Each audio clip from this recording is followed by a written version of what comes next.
utang na loob. Huwag niyong pakainin ang mga pamilya niyo ng mga galing sa masama. Yan ay hindi makatarungan yan, hindi maganda yan. Ngayon, Biyernes ngayon, kaya tayo nandito para sa ganon, magpakita ng 100% support kay BP Inday Sara. Sana lang, BBM, lumayas-layas ka muna dyan sa luga mo. Ilagay mo na, ibigay mo na ang pagka-presidente kay BP Inday. Dahil siya lang ang talagang kailangan ng taong bayan. Kung magbabasa lang naman kayo ng mga komento dyan sa mga group page, mga fan pages na gawa ng mga DDS, dyan nyo makikita ang tunay ng pagmamahal ng mga bawat Pilipino, mapa-Muslim, mapa-Buddhist, Katoliko, Iglesia ni Cristo, Evangelist, Baptist. Andyan po, nagko-comment na nanawagan sa inyo na sana baguhin na ang sistema ng Congress. Dahil ang Congress ay tagagawa ng batas, hindi para utusan kayo ni Tamba. Nako, Tamba, ikaw masyado ka ng billionaire. Gusto mo na yatang. Nasana nga si Tamba? Si Tamba? Oo, nasana. Ay, kumakain ng masarap doon sa kanyang pamamahay. Saan ba daw? Doon sa kanyang mansyon sa Forbes Park. Ngayon, kung sino man yung nakikinig at nanonood sa bawat mga vloggers na nandito, huwag na tayong magtago sa bahay.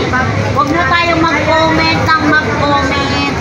Punta na lang kayo dito na magsama-sama tayo upang ipakita ang tunay na laban. Ang tunay na laban saan?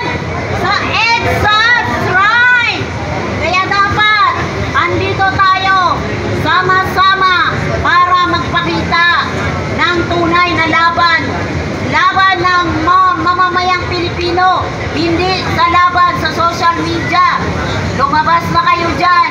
Yung mga panay comment-comment, panay dagdag dyan sa group chat. Huwag kayong magtago dyan. Halina kayo, dito na tayo. Magsalita tayo, huwag tayong matakot. Ito ay freedom of speech. Kailangan talaga ilabas natin kung ano yung nararapat. Yung hindi natin nagugustuhan sa kasalukuyang gobyerno sa ngayon. Dahil kung makikita nyo, wala na silang ginawa kundi party.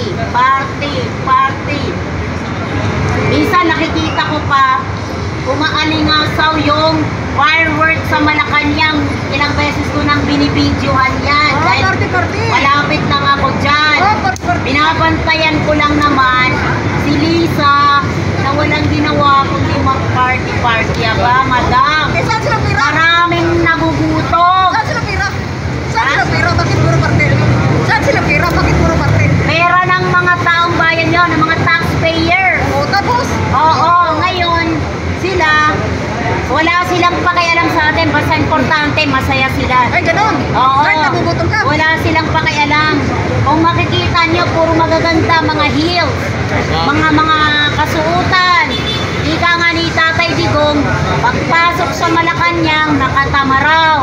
Paglabas, naka-Land Cruiser. Ay, ganun ba yun? Oo. Ayun, saan nagkumuha sa mga pira? Bakit Aba. ang dami ng pira? Hindi na kailangan itanong yan. Pera ng gobyerno yan. Pera ng PhilHealth. Pera ng SS. Pera ng JSIS. Ng kung ano man yung mga binabayaran ng mga nagtatrabaho sa gobyerno. Ngayon, sila ang lumulustay. Wala na tayong karapatan. So, ngayon, bawat mga pamilya na nandito, na nanonood dyan sa mga bawat vlog na yan, lumabas na lang kayo kasi dyan lang tayo sa social media. At nakakatulong naman siya kasi nakaalarma naman ang kasalukuyan administrasyon. Ngayon, ang masakit dito, yung nagtatrabaho ng tapat, yun pa yung pinag-iinita ng Quadco. Pero ang tanong, si Joel Chua, ano ba ang nagawa niya sa kanyang distrito? Diba? kalsada doon sa MLQU. Pinalitan ko no ng magandang kalsada. Eh kung makikita mo, bakit mo lalagyan ng ganun yung kalsada? Kalsada yan eh. Ang importante dito, trabaho, yung pantawid gutom, hindi para ubusin ang pera ng gobyerno. Dapat hindi na ginagamit yung mga AX na yan. Dahil yung AX na yan, para sa kaalaman ng lahat, gagamitin yan pambili ng boto. Kaya kayo, mga taong bayan, pag hindi kayo nagre-reklamo, wala na tayong patutunguhan. Reklamo na lang ng reklamo dahil tinatanggap nyo ang bayad at suhod ng mga kumakandidato sa inyong lugar. Magbago na tayo, kunin natin ang pera, huwag natin iboto ang hindi maayos mamuno sa inyong lugar. Yun, kaya kayong mga Pilipino na mga matitino, huwag na kayong mag-stay sa inyong social media. Lumabas tayo nang sa ganon, makita ng kasalukuyang gobyerno na nandito tayo para magreklamo para sa kanilang ginagawang maling-mali. Hindi na po nakakatulong yung nangyayari ngayon. Lahat na lang ng kakampi ni BP, gusto nila gurgurin, gusto nila ibulog. So, sa mga kababayan kong mga Muslim, Luzon, Visayas, Mindanao, lumabas na tayo, magsama-sama. Magreklamo tayo dahil pare-pareho tayong gutom. Wala nang mabenta dahil walang pera ang taong bayan. Napambili man lang ng pangregalo. Asan na yung t-shirt? Ba't wala ako? Meron po, meron kayo. So, ang pinaka-importante dito, yung panawagan na maawa na lang si BBM. Hindi puro sila na lang ang kumakain ng masarap at tayo nagpapakanira. Diba? Hello! Hi! Hi! Hello! Duterte! Duterte! Duterte! Sana si Inday na ang ilagay. Si BP Inday na. Please, utang na loob, BBM.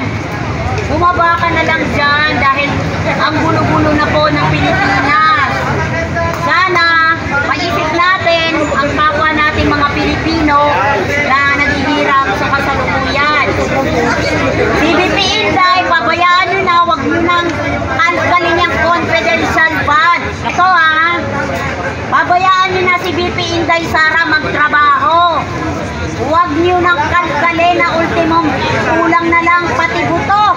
Kakalkalin nyo na, wala na kayong ginawa kundi mangalkal ng hindi naman problema. Ang daming problema sa bayan. Utang na loob, mga brothers sa mga congressmen.